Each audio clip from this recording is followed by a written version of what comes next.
Olá, povo de Deus! Estamos iniciando a nossa live das 20 horas em ponto.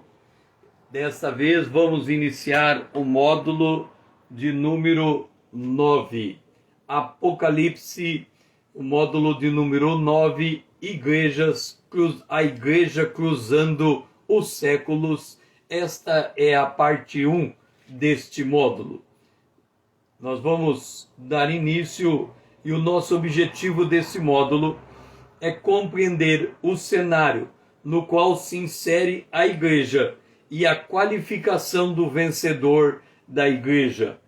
Nós estamos no Apocalipse no capítulo 1, quando tem o preâmbulo apontando a carta para as 7 igrejas, o capítulo 2 e o capítulo 3 do Apocalipse, que trata do conteúdo das cartas das 7 igrejas do Apocalipse. Como nós já dissemos no módulo Igreja Corpo de Cristo, nós demonstramos que... Deixa eu me organizar aqui. Nós demonstramos que as cartas às igrejas, elas são lidas no sentido de 7 igrejas que existiram na época de João, a carta às 7 igrejas da Ásia, a carta das 7 igrejas, considerando cada igreja um período sucessório, um período sucessivo da história, e a carta às igrejas para os últimos dias, como todas as igrejas existindo nos últimos dias. Então esta carta, ela é para aquela época, é para os períodos históricos da igreja e para os dias atuais. Vamos iniciar com a leitura de Apocalipse no capítulo de número 1, no versículo 9 e 10 é o nosso texto base. Eu, João, irmão vosso, e companheiro na tribulação, no reino e na perseverança em Jesus, achei-me na ilha chamada Pátimos, por causa da palavra de Deus e do testemunho de Jesus. Bom dia, boa noite, Eduardo, seja bem-vindo também, Renata.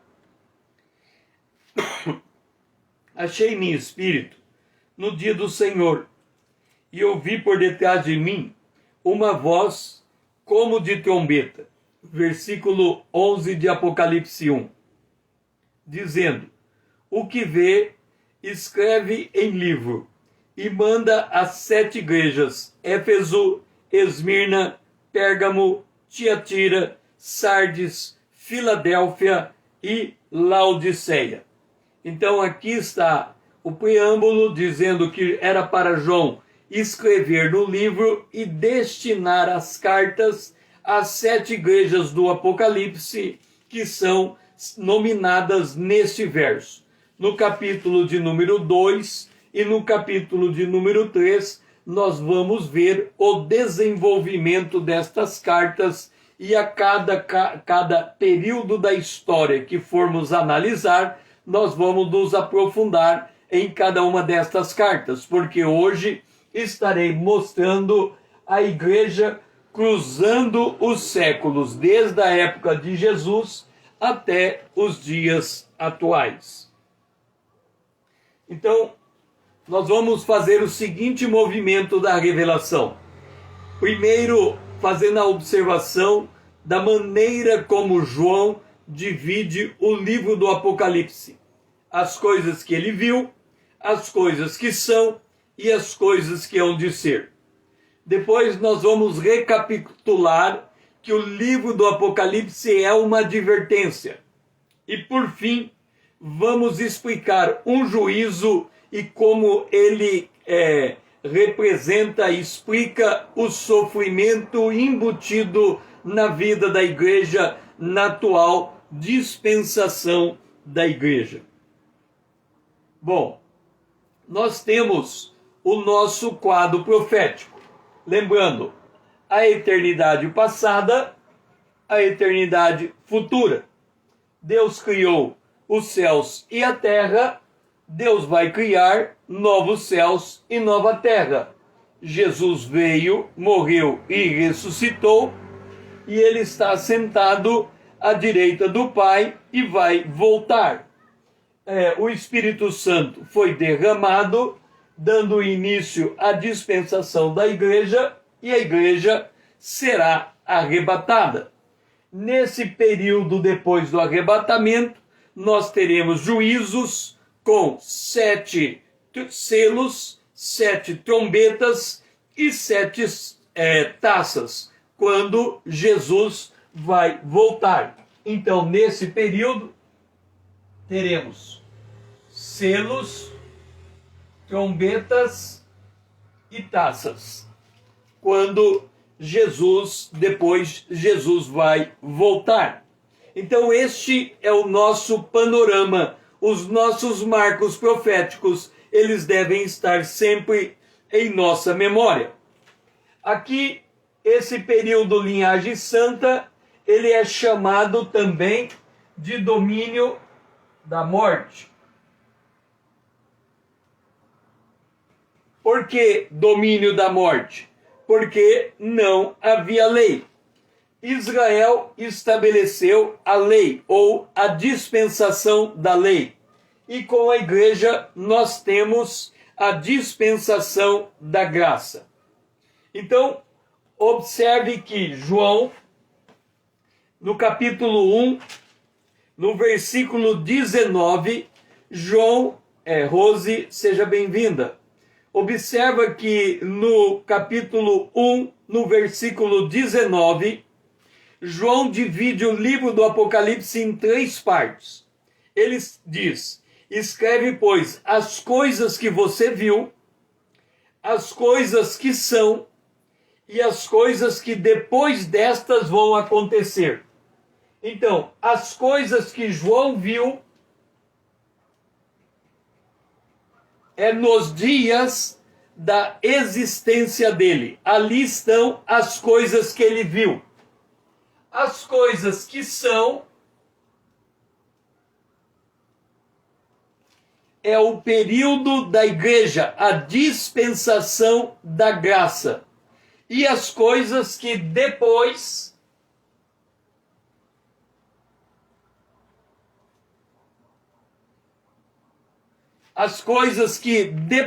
destas vão acontecer, são as coisas que vão acontecer depois do arrebatamento da igreja. Então, João, ele viu as coisas que resultou no livro que ele escreveu. Ele fala das coisas que são, incluindo o período que ele vive, porque ele está enviando carta às 7 igrejas. Então, essas cartas das 7 igrejas, elas são uma radiografia dos dias que nós estamos vivendo. E depois ele vai falar das coisas que são. Então, as coisas que ele viu, as coisas que são e as coisas depois do arrebatamento que ainda vão acontecer, mas precisa acontecer o arrebatamento para que elas aconteçam. Theo, seja bem-vindo.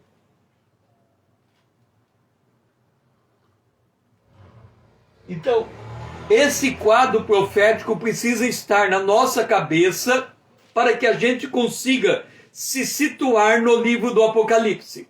O que nós vamos fazer nesta live e neste módulo é detalhar as coisas que são, o período em que a igreja cruzou, desde o dia em que ela nasceu no Pentecoste até o momento em que ela vai ser arrebatada. Por que o Apocalipse ele é uma advertência? Nós já falamos isso no módulo de número 2, no módulo acerca do texto profético. Quando nós lemos o livro do Apocalipse, às vezes a gente lê e não percebe o detalhe. E é no detalhe que está a revelação profética. Então, quando nós lemos no capítulo 1 do Apocalipse, no versículo de número 1, encontramos o seguinte: revelação de Jesus Cristo. Ok, o livro do Apocalipse, ele é um livro revelado. Revelação de Jesus Cristo. Que Deus o Pai, deu a quem? A Jesus, para mostrar aos seus servos, quer dizer, aos servos de Jesus, as coisas que breve devem acontecer. E que ele, Jesus, enviando por intermédio do seu anjo, notificou ao seu servo João. Vamos ver. E que ele, Deus, enviando por intermédio do seu anjo, Jesus, enviando por intermédio do seu anjo, notificou ao seu servo João. O que está acontecendo aqui? Deus está falando para Cristo. Cristo está falando para o anjo. O anjo está falando para o João. E João está falando para a igreja. O que a gente consegue perceber nesse texto? Que tem muito intermediário na história. Por quê? Porque no livro aos Hebreus está dito que ninguém precisa ensinar um ao outro, porque o próprio Deus nos ensinará. Então, por que ele, ao transmitir esta revelação para a igreja, por que ele tem que ter tantos intermediários no meio da história? Isso faz nos lembrar que quando Deus chama Moisés na dispensação da lei, para dizer assim para Moisés: Moisés, reúne o povo de Israel, que eu vou entregar a eles a lei. Agora, antes de reunir o povo, Deus diz assim, e Moisés vai e conversa com o povo e diz ao povo: olha, Deus vai nos entregar a lei. Vocês estão dispostos a obedecer a lei? Resposta do povo: tudo que Deus falar a gente faz. Ok? Então vamos fazer o seguinte, vamos estabelecer um limite, vocês ficam para trás do limite, eu vou na presença de Deus, recebo a lei e entrego a vocês. Quando Deus se manifestou, teve trovões, relâmpagos, o povo estremeceu, um som de trombeta, e o povo estremeceu. E ao invés do povo ficar no lugar demarcado, eles correm de medo para mais longe, assim. E depois que Moisés entrega a lei ao povo, o povo diz a Moisés: Moisés, não fale Deus conosco, porque se Deus falar conosco, nós não vamos conseguir viver, nós vamos morrer. Fale você conosco. Então, naquele momento,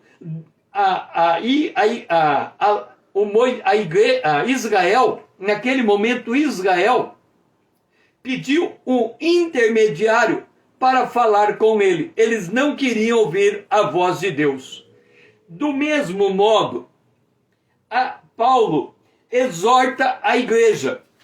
Ele exorta a igreja dizendo assim: olha, eu estou pregando o evangelho a vocês. Aos Gálatas ele diz: eu estou pregando o evangelho a vocês. Se eu pregar um outro evangelho diferente deste, se um anjo chegar pregando um outro evangelho diferente deste, seja anátema, não ouça, não fale, não dê ouvido. Aí lá em Atos capítulo 20, Paulo vem e diz assim: olha, é o seguinte, eu vou avisar para vocês, eu estou pregando esse evangelho, depois de mim vai vir lobos devoradores que não vão respeitar os discípulos. E vamos ver Atos capítulo 20, como que Paulo fala. Versículo 29 e 30. Depois da minha partida, entre vós, olha só o que ele diz: penetrarão lobos vorazes, que não pouparão o rebanho, e que dentre vós mesmo se levantarão homens, falando coisas pervertidas, para arrastar discípulos atrás deles. Então Paulo diz que depois que ele deixar a igreja de Éfeso, e Éfeso é a primeira carta do Apocalipse para aquela igreja, o primeiro destino é a igreja de Éfeso, Paulo dá um alerta. Quando Jesus vem, entrega a carta para a igreja de Éfeso, no livro do Apocalipse, qual é a palavra dele para aquela igreja?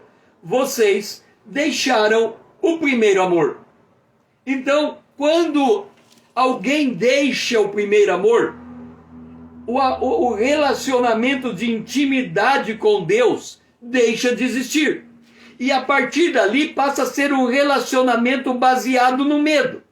E esse relacionamento baseado no medo, exige um intermediário. Então, quando é que a gente percebe indícios desse intermediário? Quando o membro da igreja começa a dizer: pastor, ore por mim. Mas por que ele não ora por si mesmo? Porque ele acha que a oração dele não vai ser mais ouvida. E o pastor se torna o seu intermediário. É por isso que quando o livro do Apocalipse é entregue para o conjunto das 7 igrejas, é porque as igrejas estavam se afastando de Cristo, do primeiro amor, da palavra de Deus, do Espírito Santo, ao ponto da última igreja, a igreja de Laodiceia, colocar Jesus para o lado de fora e Jesus ter que bater a porta para querer entrar no lugar que lhe pertence, a igreja, o corpo de Cristo. Então, a carta ao Apocalipse, ela é uma carta de advertência para a igreja acerca da volta de Jesus. O povo se desvia rapidamente do propósito inicial dado por Deus. E quando ele se desvia, ele rejeita a graça. E quando o povo de Deus rejeita a graça, não resta outra coisa senão ser submetido a um juízo.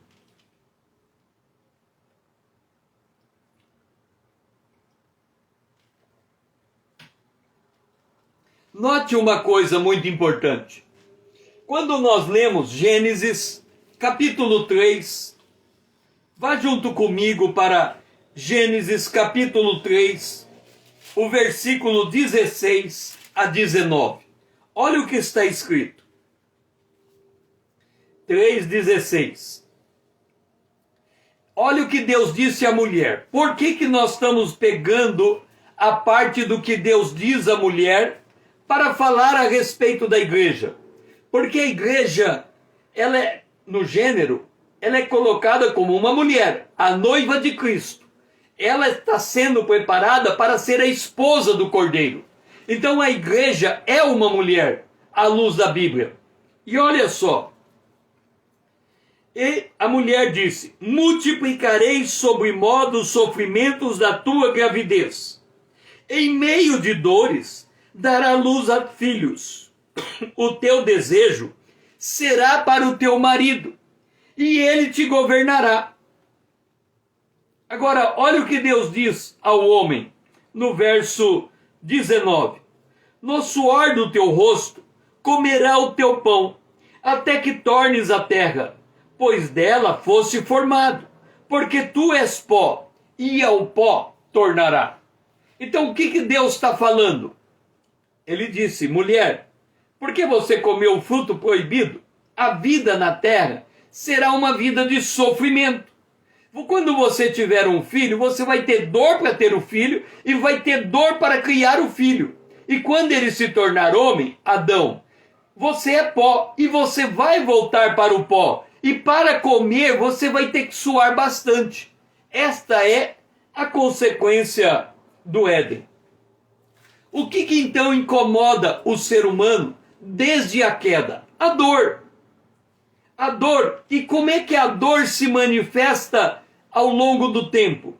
Em violência, em enfermidade das mais variadas matizes, no vício incontrolável, no insucesso empresarial, nos relacionamentos quebrados, nos lares destruídos, nas chagas do coração, em toda forma que a dor pode afetar o ser humano. Então, ao longo da sua existência, o homem tem que conviver com a dor, que é uma contingência do mundo caído, porque quando Jesus voltar e entrarmos na eternidade, estas coisas não mais existirão, não haverá mais dor, não haverá mais morte, não haverá mais nada disso. Mas Jesus disse que no mundo nós haveríamos de ter tribulações. Então estas consequências, elas continuam a existir mesmo depois da morte e da ressurreição de Jesus Cristo. Em Jó, capítulo 22, o versículo 33, 23 e 25, vamos para Jó. Jó 32, Jó 22, Jó 22, 23. Se te converteres ao Todo-Poderoso, será restabelecido. Se afastares a injustiça da tua tenda e deitares ao pó o teu ouro e o ouro de Ofir entre pedras dos ribeiros, então o Todo-Poderoso será o teu ouro e a tua prata escolhida. Isso significa que a tendência natural do ser humano, enquanto cristão, é entender que quando ele se converte, não tem mais dor, não tem mais luta, não tem mais sofrimento, que se ele orar a Deus, tudo vai ser abençoado, tudo vai ser bem sucedido, o seu negócio vai ser, o empreendimento vai ser bem sucedido, a sua prole será bem sucedida. Então, na cabeça do homem natural, depois de convertido, a dor que antes existia, deixa de existir. E o crente entende e passa a entender que a vida cristã é uma imunidade contra a injustiça social. E que agora, depois de convertido, o grande propósito de ser crente na terra é ser feliz e próspero, ser próspero e ter boa saúde. Então, na cabeça do cristão, uma vez que ele se converte, ele tem que ter necessariamente prosperidade. Ele não pode mais sofrer. E aí, quando o cristão ele é acometido de alguma enfermidade, quando o cristão passa por algum revés, financeiro, qual é o diagnóstico que se faz desse cristão? Que ele perdeu a fé, que a fé enfraqueceu. E aí ele passa a tentar determinar a Deus que Deus restaure a sua fé, porque ele não pode conceber que, sendo crente, ele sofra. Ele não concebe esse tipo de coisa. E aí, o que é que acontece? Acontece quando temos um tempo como esse, um tempo de pandemia. Acontece que quando olhamos e assistimos à morte de muitos dos servos e servas de Deus, dos filhos de Deus, das filhas de Deus, de homens de Deus, grandes e pequenos, quando nós percebemos que muitos filhos de Deus ficaram desempregados, quando nós percebemos que muitos filhos de Deus perderam as suas empresas, não puderam mais se empreender ou não puderam mais trabalhar, a fé entra em parafuso. Por quê? Porque alguém de maneira não bíblica relacionou a fé salvadora, a fé que dá o novo nascimento, a fé que prepara para a volta de Jesus, como a mesma fé que tem que dar ao homem o direito de ser próspero, o direito de ter boa saúde, o direito de ter uma vida tranquila. E aí, por não ter visão profética, ele se perde quando ele perde a prosperidade, quando ele perde a saúde, quando ele perde uma aposentadoria. E aí ele vive um drama que a Bíblia diz que nunca foi um drama. Por quê? No mundo você vai ter aflição, tem de bom ânimo. Eu venci o mundo e nós também podemos vencer. E vencer o mundo não é mudar necessariamente a nossa sorte financeira. Vencer o mundo é continuar seguindo o Cordeiro, não importa as condicionantes que estamos vivendo. E aqui, ao longo dos séculos, nós vamos ver a igreja avançando na história. E ela, muitas vezes, por causa das condicionantes que ela está vivendo, perdendo a sua fé ao longo da história. E Jesus chamando a igreja para restaurar a comunhão com ele e voltar ao primeiro amor. Então, agora que nós vimos esse preâmbulo, vamos fazer os movimentos da revelação, no sentido de comparar o Apocalipse com as parábolas, ou comparar as 7 cartas das igrejas com as 7 parábolas de Jesus em Mateus capítulo 13. Depois vamos ver o panorama da igreja cruzando o século e vamos voltar a analisar a terra como um campo de prova. Então vamos primeiro para Apocalipse. Abra sua Bíblia, Apocalipse capítulo 1, o versículo de número 9. Apocalipse 1, versículo 11. O que vê, escreve. Então, Deus vai mandar João escrever. E aqui nós temos os nossos marcos proféticos. Ok? Então temos o Pentecoste e temos o arrebatamento da igreja. Temos este período onde vamos analisar a carta das igrejas. Como é que nós vamos examinar a carta das igrejas? João, capítulo 1, versículo 11. Ele escreveu 7 cartas para 7 igrejas que existiu logo após a morte de Jesus. João está escrevendo o livro do Apocalipse por volta do ano 90. Então, estas igrejas estava no período final daquilo que nós chamamos a igreja primitiva. Ela tinha que estar no mais alto grau de maturidade. Essa é a primeira visão. A segunda visão, a carta às igrejas distribuída em períodos históricos. A primeira carta é a igreja de Éfeso, a última carta é a igreja de Laodiceia. Então, do ponto de vista da história, nós estamos vivendo o período da história chamado Igreja de Laodiceia, mas também Igreja de Filadélfia. A Igreja de Filadélfia, a penúltima, a Igreja de Laodiceia, a última, elas coexistem no mesmo período de tempo.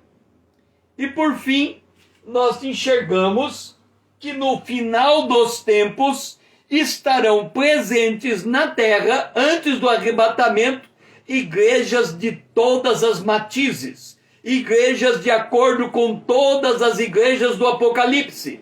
Então você pode enxergar a tua igreja como a primeira, ou a segunda, ou a terceira, e assim sucessivamente. Porque cada igreja, em cada país, em cada contexto, estará vivendo uma posição das igrejas das cartas do Apocalipse, ou então todas as características das cartas podem cair numa única igreja.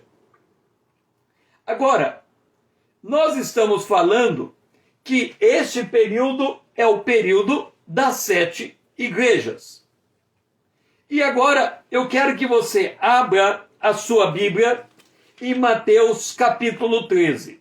Eu não sei se alguma vez você ligou as parábolas de Mateus capítulo 13 com as cartas às 7 igrejas do Apocalipse.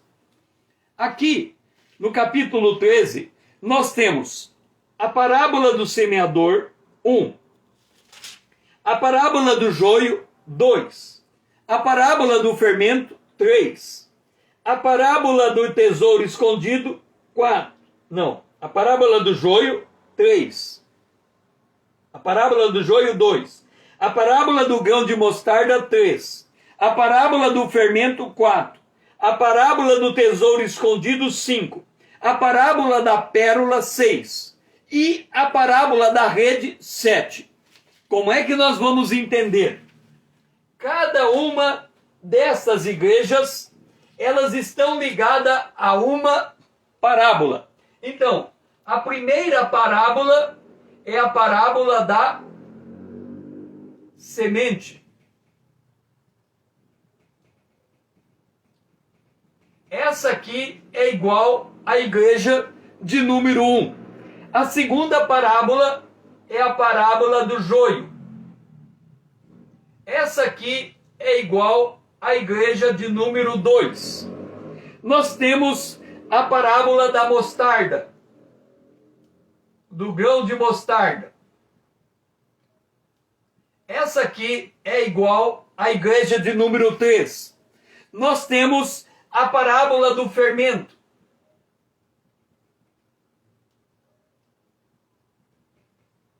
Essa aqui é igual à igreja de número 4. Nós temos a parábola do tesouro. Essa aqui é igual à igreja de número 5. Nós temos a parábola da pérola. Essa aqui é igual à igreja de número 6. E nós temos a parábola da rede. Essa aqui é igual à igreja de número 7. Aqui, quando nós comparamos as igrejas com as parábolas, lembra que quando nós iniciamos, nós falamos que o livro do Apocalipse é uma advertência para a igreja. É uma carta escrita para advertir as igrejas na face da terra. Está lembrado? Agora, note uma coisa. Nós temos aqui 4 parábolas: semente, joio, mostarda e fermento. Qual é a característica, as principais características dessas 4 parábolas? A primeira, lance a semente. O evangelho tem que ir para todo mundo, pregar a toda criatura, em todos os rincões da terra. Lance a semente.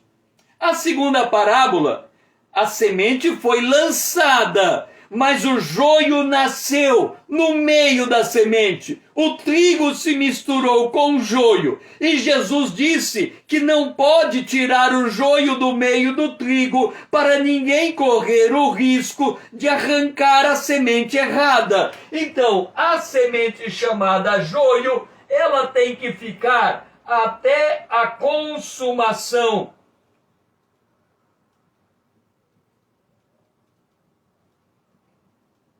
do tempo.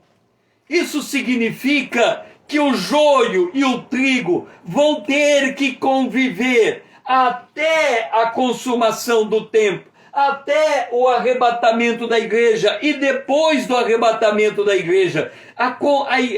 O joio e o trigo. Depois vem a mostarda. O que diz a mostarda? Dora, seja bem-vinda. A mostarda diz que a igreja vai crescer.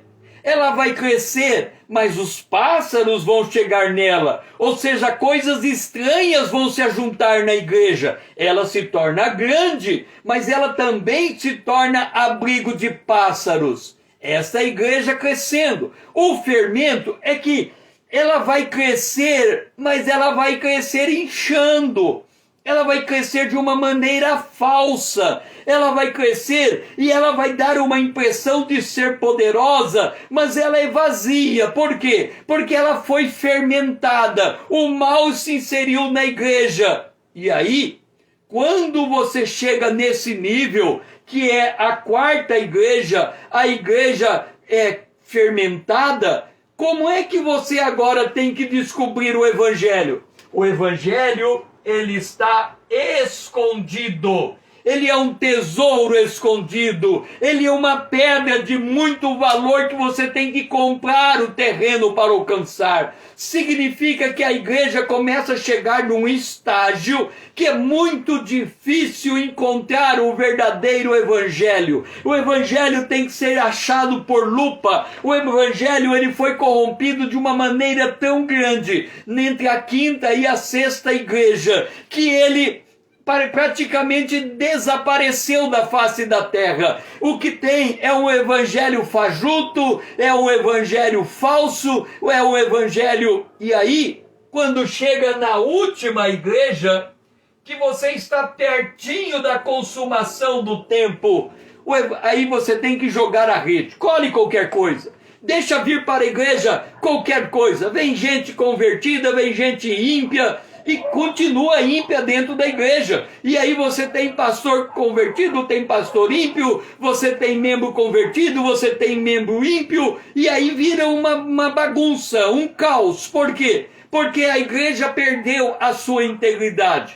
Você não pode mais olhar um conjunto de crentes e dizer, ali estão todos os remidos lavados pelo sangue do Cordeiro, porque pelo testemunho se conhece o fruto. A árvore se conhece pelo fruto. E aí a igreja dos últimos dias é uma, eu nem sei usar a expressão, é uma mistura. Se vocês se lembrarem, quando Israel saiu do Egito, a Bíblia diz que saiu o povo de Deus, mas junto com o povo de Deus saiu uma mistura de gente. Qual é o drama que nós vivemos hoje? É que quando você olha para uma igreja, uma placa, igreja, aí você olha o membro entrando naquela igreja, com a Bíblia debaixo do braço. Você olha para o indivíduo e diz, ele é crente, está numa igreja de crente, todo mundo naquele lugar é crente. Mas Jesus diz que não é assim.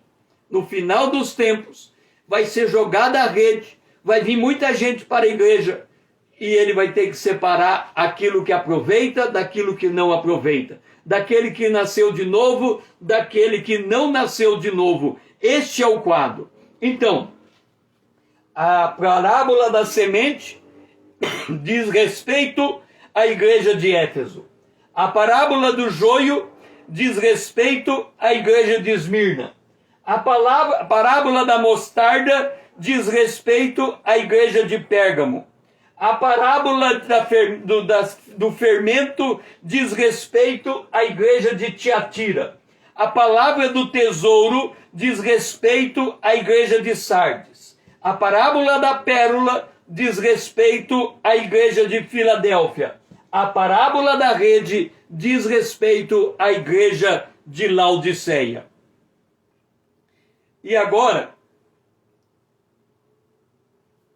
olhando para Apocalipse, no capítulo de número 1, quando nós lemos o verso 12 e o verso 13, falando desta igreja que vai cruzar os séculos, diz assim: voltei-me para ver quem falava comigo, e voltando, vi 7 candeeiros de ouro, e no meio dos candeeiros, um semelhante ao filho do homem, com vestes talares, cingindo a altura do peito, com uma cinta de ouro. Então, vamos entender o que temos aqui. Nós temos uma visão.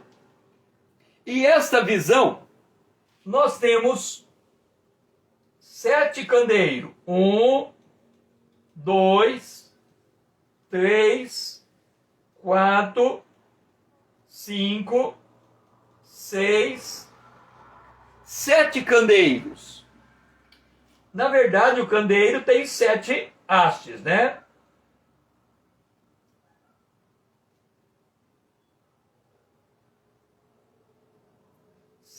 Cada candeeiro tem 7 hastes.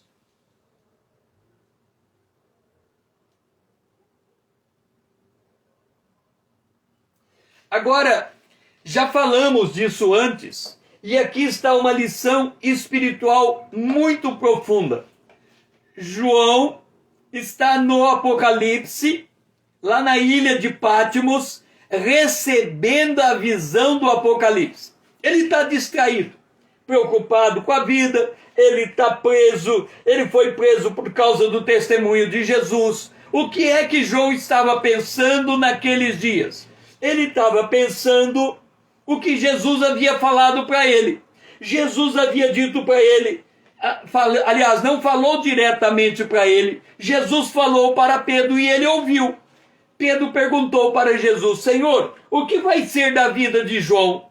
E João ficou prestando atenção. Jesus vai falar para Pedro algo a meu respeito, eu quero ouvir o que ele vai falar. E aí Jesus disse assim para João, para Pedro: Pedro, por que você se importa pela vida de João? E se eu quiser que João fique vivo até o dia de eu voltar? O que importa para você? Segue-me você. João falou: pera lá, que história é essa de eu ficar vivo até Jesus voltar? A vida de João foi passando e ele foi recebendo notícias. Ele conhecia Paulo, ele conhecia Pedro, ele conhecia todos os 12 apóstolos. E aí ele começou a receber a morte de um, a morte de outro, a morte de outro, a morte de outro, a morte de Pedro, a morte de Paulo. E ele falou: gente, eu tenho próximo de 90 anos, eu estou preso aqui nesta ilha, fiquei sozinho. Lembra de Elias? Eu fiquei sozinho, não sobrou mais nenhum apóstolo. Qual que é a lógica dele? Pera lá. O que Jesus disse? Eu vou ficar vivo até Jesus voltar. Quer dizer, se eu lembrar do que Paulo disse, todos os apóstolos estão dormindo, esperando o toque da trombeta. A trombeta vai soar, eles vão ressuscitar primeiro, e eu vou ser igualzinho a Elias, eu vou subir. Era a expectativa dele. E ele estava ali na ilha de Patmos preso, olhando para cima, olhando para cá, olhando para cima, esperando a hora da trombeta tocar. E de repente ele ouviu uma voz. Ele: opa! Uma voz está me chamando, é hora de eu subir, vai acabar a minha luta na terra, Jesus está voltando. E quando ele se volta, para ver quem é que lhe está chamando, o que é que ele vê? 7 candeeiros. 7 candeeiros. Ele viu 7 candeeiros. A primeira coisa quando ele volta é ver 7 candeeiros. Deixe-me dizer uma coisa para você que está me ouvindo nesta hora. Você quer ver Jesus? Você quer ter uma visão de Jesus, quem ele é? Você quer ver o Filho do Homem na sua glória? Então, se você tem esse objetivo de ver Jesus, quando você se voltar, a primeira coisa que você tem que enxergar é a igreja de Jesus. Se você vive sem enxergar a igreja, corpo de Cristo na face da terra, você não tem condição de ver Jesus. João se voltou e viu 7 candeeiros. O Apocalipse interpreta os candeeiros como sendo as igrejas. E ele viu no meio dos candeeiros um como filho de homem. Então, se você quer ver Jesus, Jesus só é enxergado. Você só pode ter a visão de quem é Jesus quando você está inserido na igreja, corpo de Cristo, e nesse caso o corpo de Cristo local, porque ele escreveu 7 cartas às igrejas que estavam convivendo num dado lugar de uma cidade. E aí João viu o braço direito de Jesus. Ele viu 7 estrelas. 1, 2, 3, 4, 5, 6, 7 estrelas. E quem são as estrelas? Os anjos das igrejas. Jesus, ele é o que edifica verdadeiramente uma igreja. Entenda a visão. Em volta de Jesus, 7 igrejas. À direita de Jesus, 7 anjos. O que esta visão nos ensina? Quem edifica a igreja é Jesus. Ele usa o que está na sua mão. Ele usa os homens, pastores, apóstolos, profetas, evangelistas, pastores e mestres. Ele usa para ele edificar. Aí nós temos que entender uma coisa. Quando ele usa, nós já vimos na história das nações, ele usa tanto o que está de pé, quanto ele usa quem está caído. César, que coisa é esta? Você está dizendo que Deus edifica a igreja com um pastor caído? Estou. Por quê? Porque o apóstolo Paulo diz: se você está de pé, para o Senhor está de pé. Se você está caído, para o Senhor está caído. Poderoso é o Senhor para sustentar alguém de pé. O que significa isso, César? Lembra das nações?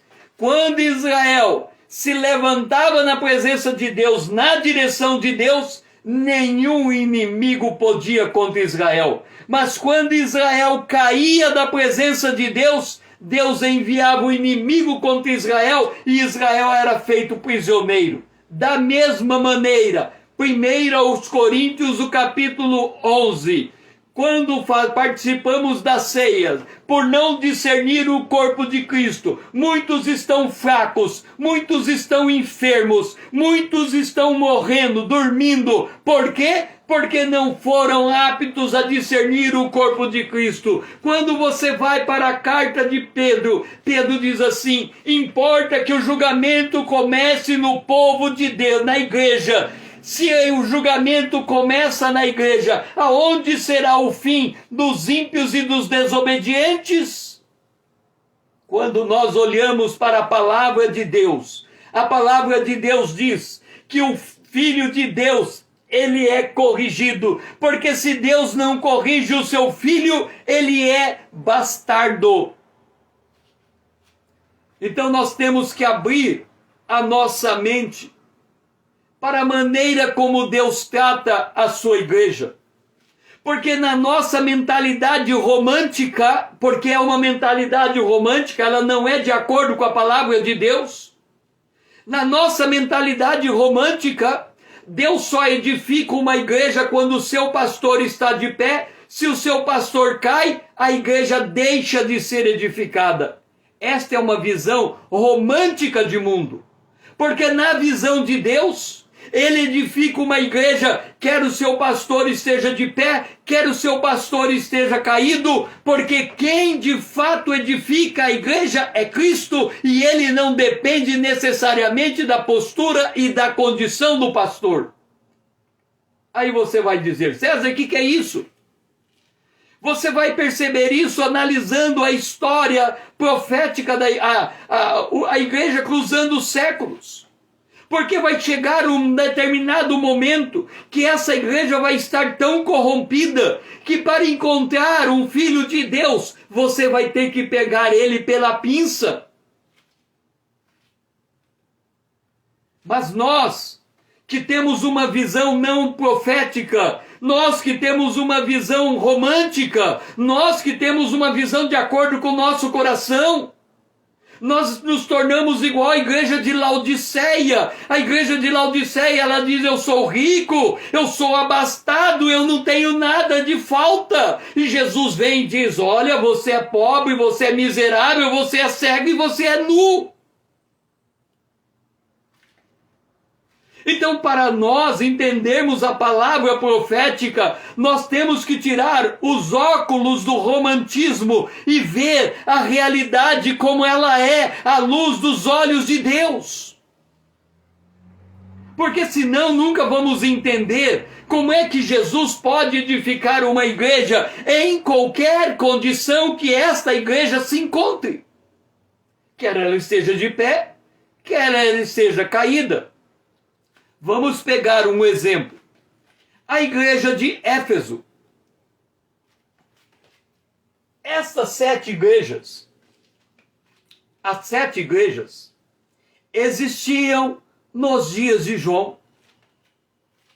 Eram igrejas abençoadas. Se a gente pegar a igreja de Éfeso, que é aquela que nós mais podemos conhecer à luz da Bíblia. Por que, César, nós conhecemos melhor a igreja de Éfeso de todas as 7? Porque a igreja de Éfeso, ela teve como pastor Paulo. Paulo escreveu uma carta específica para a igreja de Éfeso. Ele escreve para essa igreja, começa dizendo que nós somos abençoados com todas as sortes, que vocês são abençoados com todas as sortes de bênçãos espirituais nos lugares celestiais em Cristo Jesus. É a primeira igreja. Essa igreja, a igreja de Éfeso, ela teve como pastor também João. O João que escreveu o livro do Apocalipse foi pastor dela. Olha que igreja abençoada. Ela tem como pastor Paulo, João. E hoje ela só é conhecida nos anais da história. Ela é um ponto de visitação turística. Ela perdeu. Jesus havia dito: se você não for por diante, eu movo o candelabro de você. Ele disse para a igreja de Éfeso. E ele removeu o candelabro, não sobrou nada daquela igreja, porque aquela igreja se autodissolveu, porque se corrompeu, porque perdeu o primeiro amor. E isso acontece com as 7 igrejas do Apocalipse nos dias de João. Hoje, você pode comprar um pacote turístico para visitar Israel. Ou você pode comprar um pacote turístico para visitar as 7 igrejas da Ásia. Aquelas igrejas se tornaram turísticas, monumentos turísticos. Então, quando nós examinamos a história da igreja à luz do Apocalipse, nós temos de deixar de ser romancistas. O que é ser romântico? É idealizar um mundo que não existe. Isso é ser romântico. Você está com sua namorada que vai ser sua esposa e você promete a lua. Isso é ser romântico. É viver uma vida fora da realidade, fora das expectativas. Isso é ser romântico. O apóstolo Paulo, ele foi apóstolo da primeira igreja, a igreja de Éfeso. Ele foi apóstolo da igreja de Bereia. Pastoreou Bereia. Os bereianos, Paulo pregava e os bereianos iam para o Antigo Testamento. Paulo, aonde está na Bíblia o Antigo Testamento que você está dizendo? Está em tal lugar. Ah, tá certo, concordamos. Aí Paulo pregava outra coisa. Paulo, vem aqui, aonde está no Antigo Testamento que você está falando agora? Está em tal lugar. Ah, agora entendemos. Paulo, que negócio é esse que está pregando aí, que Cristo morreu na cruz? Aonde que está na Bíblia, no Antigo Testamento? Está lá em Isaías 53. Ah, agora nós entendemos. Paulo, olhando para aquela igreja que manuseava a Bíblia enquanto ele pregava, ele diz: os bereanos são mais nobres dos que Tessalonicenses, porque eles examinam nas escrituras tudo o que está sendo dito. E hoje o crente vai na igreja e nem leva a Bíblia. Se ela não está no celular, nem no celular. E qual é o problema de ler a Bíblia no celular? É que você abre uma tela com um pedacinho do texto e quando o pastor fala aquele pedacinho do texto, você está tão bitolado naquele pedacinho que você nem sabe aonde o texto se encontra na Bíblia toda. Nem sabe quantos livros tem na Bíblia.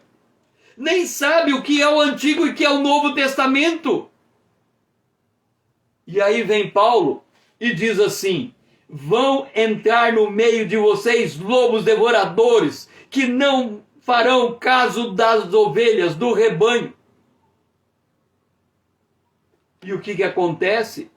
A igreja de Laodiceia, a última igreja, é uma igreja enganada. É uma igreja que colocou Jesus para o lado de fora. É uma igreja que Jesus tem que pedir: eu quero entrar. Mas esta igreja, para esta igreja, como para todas, ele dá promessas. Ele diz que o que se arrepender vai estar com ele, vai cear com ele, vai ter comunhão com ele, vai ter intimidade com ele. Por quê? Porque quem está no centro da igreja é Jesus. O pastor está à direita dele, na sua mão direita, para ser usado como instrumento. Como é que você então deve entrar em uma igreja local? Você senta diante do pastor e o pastor abre a Bíblia. Você vê o texto que ele vai pregar e você lê junto com ele o texto que ele vai pregar na sua Bíblia. E aí ele começa a fazer uma exposição do texto que está na sua Bíblia. E ele começa a falar e de repente você percebe que ele está navegando na maionese. Ele saiu fora da Bíblia, foi para não sei aonde, foi falar de política, foi falar de geopolítica, foi falar de qualquer outra coisa, foi falar da vida dele, foi falar de qualquer outra coisa, e você está ali com a Bíblia aberta. E você está esperando ele voltar. E você nem ouve o que ele está dizendo, porque ele foi embora. E aí ele volta. Aí a hora que ele volta, você fala: agora ele está falando de novo da Bíblia. E quando termina a pregação, você diz: hoje eu aprendi a palavra de Deus, da boca daquele pastor. Mas você acaba tendo que dizer outra coisa. Se aquele pastor soubesse a revelação que ele transmitiu, o ministério dele seria outro. Mas como ele nem sabe do que está falando, ele fala da Bíblia, vai embora. E quando ele volta, por acaso ele fala de novo da Bíblia. Aquilo que ele falou da Bíblia alimentou meu espírito, edificou a minha vida, me sustentou na fé. Naquilo que ele falou para fora, não serviu de nada. É este o cristão que é o vencedor, que está preso na palavra de Deus, comprometido com a palavra de Deus. Então, quando nós olhamos as igrejas cruzando os séculos, a igreja de Éfeso, ela vai ser do ano 31 ao ano 100. A igreja de Esmirna, do ano 100 ao ano 323. A igreja de Pérgamo, do ano 323 a 538. A igreja de Tiatira, do ano 538 ao ano 1492. A igreja de Sardes, do ano 1492 ao ano 1833. A igreja de Filadélfia, do ano 1833 até o dia do arrebatamento. A igreja de Laodiceia, do ano 1844 até o dia do arrebatamento. Essa datação eu tirei do livro História Ilustrada do Cristianismo, de Justo L. Gonzalez. É esta a base para apresentar a igreja. E aí, nas cartas, o Senhor revelou a verdadeira condição espiritual de cada uma das igrejas. Fez elogios, mas também advertiu, porque ele edifica a igreja em um ambiente inóspito, aonde o mundo jaz no maligno. E aí é nessa caminhada que nós vamos seguir agora. Nós vamos olhar para esse mundo e vamos olhar para as igrejas sem romantismo, olhando as coisas como elas são, olhando a realidade como Jesus retrata a realidade, não do jeito que a gente quer ver. E ao final, nós vamos ficar surpresos. Qual é a verdadeira igreja de Jesus Cristo? Nós estamos encerrando esta live hoje. É a nossa primeira desse tópico, a igreja cruzando os séculos. Vamos voltar, se Deus assim nos permitir, amanhã, às 20 horas em ponto. E eu convido você a estar junto comigo nesta jornada, a enviar esse vídeo a todos os seus amigos. Me ajude a despertar o povo de Deus para esta hora. E se você ainda não está me seguindo no Instagram, venha me seguir. Vamos tornar essa conta relevante para que outros possam chegar junto conosco e possamos, junto, percorrer os séculos, conhecendo a história da igreja, vendo como ela é, não do jeito que a gente quer ver. Porque somente assim nós vamos entender como é que somos edificados, ou como o Senhor edifica verdadeiramente a sua igreja. Eduardo, Rose, Theo, Dora, muito bom ter vocês aqui junto comigo. Eu espero encontrar com vocês amanhã, 20 horas em ponto. E que você tenha um restante de dia abençoado na presença de Deus e que o Senhor seja louvado.